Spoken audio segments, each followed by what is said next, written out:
In our last conversation, we discussed an overview of impositions on your life. I'd like to see what it's like living each day with your internal disposition, why the mood swings in unconventional behavior. You obviously perceive things and respond differently than your influences. I brought you to this perception immersion room so that you can show me what it's like living on Earth with your internal disposition.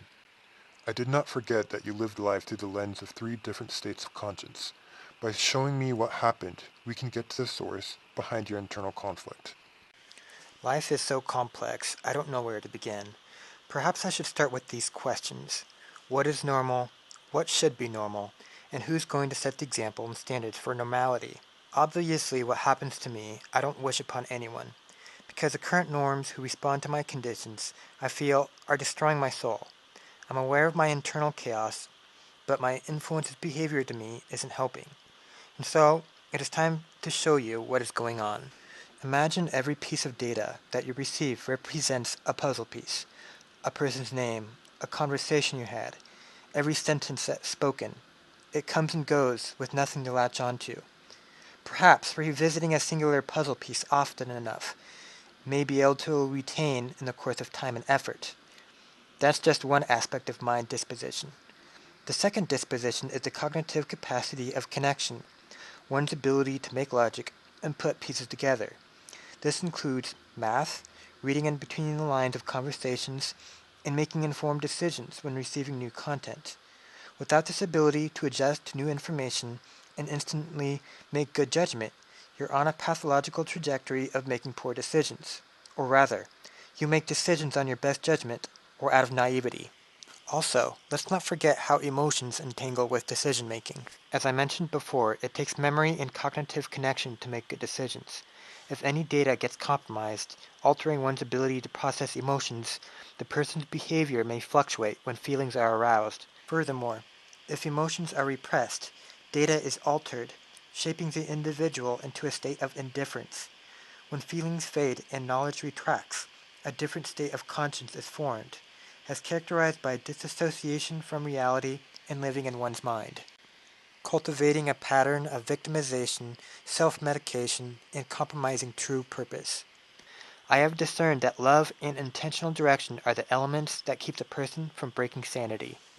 Now that I've covered the basics of memory retention and data processing, it's time to immerse you into the reality of social behaviors. Let's start with the fundamentals of engaging in conversation. Examine the first crisis: forgetting a name, a person's interests or life conditions. Even worse, forgetting their kindness. Unaware of the metrics of their feelings and emotional ties.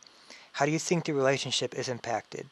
The second crisis: engaging in conversations with limited vocabulary, may break interest and cut communication short.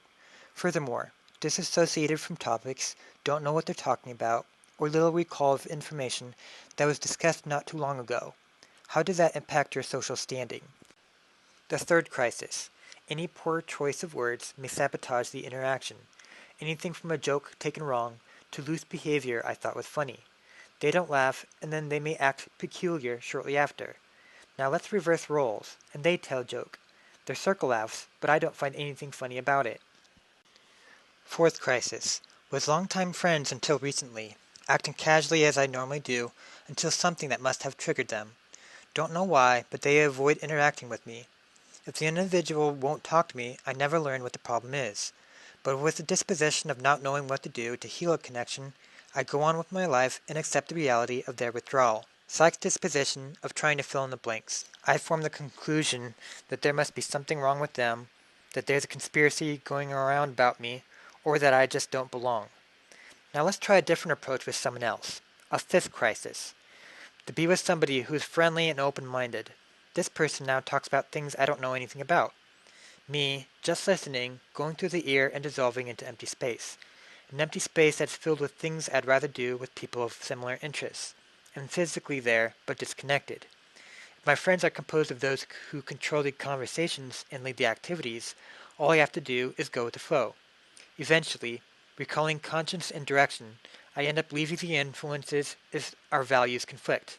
At the core, I don't want to lose authenticity, which leads to the pathological question: who do I get along with And how do I cultivate friendship with influences who share the same values? With inferior mind conditions, it comes down to internal disposition, relatability, and compatibility. This concludes the imposition of mind conditions into compromised actions.